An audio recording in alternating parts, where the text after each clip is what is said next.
भी होता है जब महापुरुषों की कृपा होती है। इसमें कोई साधना नहीं काम करती।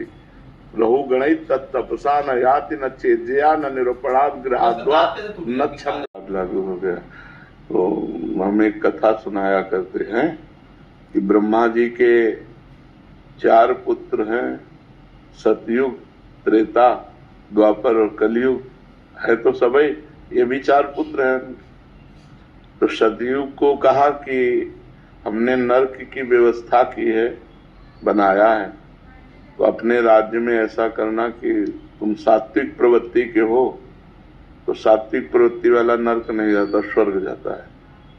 तो बोले कुछ ऐसा करना जिससे नरक खाली न रहे। तो उनका इस आज्ञा का पालन हमारे राज्य में नहीं हो सकता है। सतयुग में कोई नरक नहीं जाएगा। त्रेता से कहा तो त्रेता ने कहा हम बड़े भाई का अनुगमन करेंगे। जैसे सतयुग में कोई नरक नहीं जाएगा, ऐसे त्रेता में कोई बिरला ऐसे अनुगमन माने मैं चलने की कोशिश करूंगा पीछा। द्वापर से कहा तो द्वापर ने कहा आपकी आज्ञा का पालन करने का 100% प्रयास करेंगे।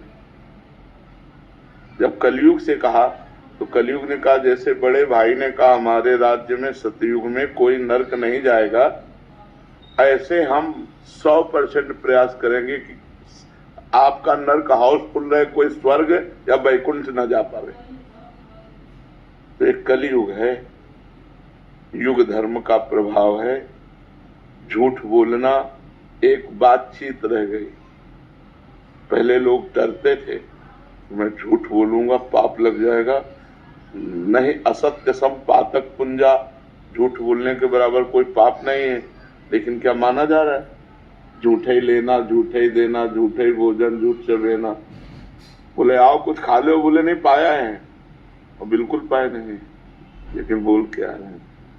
बोले हम आपसे मिलना चाहते, कहाँ हो? बोले इस समय तो मैं आगरे में हूँ। 1 सेकंड में झूठ बोल देते। ले झूठ बोलना आज कोई पाप नहीं माना जा रहा, किसी की निंदा करने से कोई डर नहीं रहा। तो ऐसे ही हमारे इस कलयुग में ऐसा नहीं है कि सब दोस्त दर्शन करने वाले हैं, सैकड़ों श्रद्धालु हैं। तो अब संख्या तो नहीं कि बता सकते, लेकिन कुछ अश्रद्धालु भी है।